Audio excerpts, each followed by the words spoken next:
حضرت آدم علیہ السلام سے بھی غلطی ہوئی تھی۔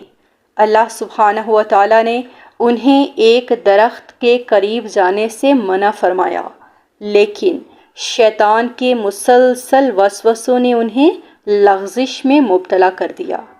یہاں غور کیجیے گا، حضرت آدم علیہ السلام کی عظمت اس میں نہیں تھی کہ ان سے غلطی نہیں ہوئی، بلکہ اس میں تھی کہ غلطی کے فوراً بعد وہ اللہ کے حضور جھک گئے۔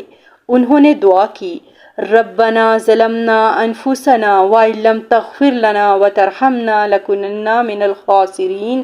اے ہمارے رب، ہم نے اپنی جانوں پر ظلم کیا، اگر تو ہمیں معاف نہ کرے اور رحم نہ فرمائے تو ہم خسارہ پانے والوں میں سے ہو جائیں گے۔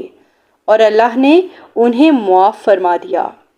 تو آج اگر آپ سے بھی گناہ ہو گیا ہے تو مایوس مت ہوئیے، یاد رکھیے گا گناہ سے بڑا اللہ کا رحم ہے، لغزش سے بڑی اللہ کی مغفرت ہے، اور توبہ کرنے والا اللہ کا محبوب بندہ بن جاتا ہے۔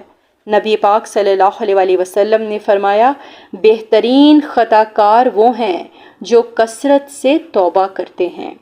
آج ہی اپنے رب کی طرف لوٹ آئیے، کیونکہ اللہ کا دروازہ ابھی بھی کھلا ہے۔ قرآن پاک میں آتا ہے، اور تم سب اللہ کی طرف توبہ کرو تاکہ تم کامیاب ہو جاؤ۔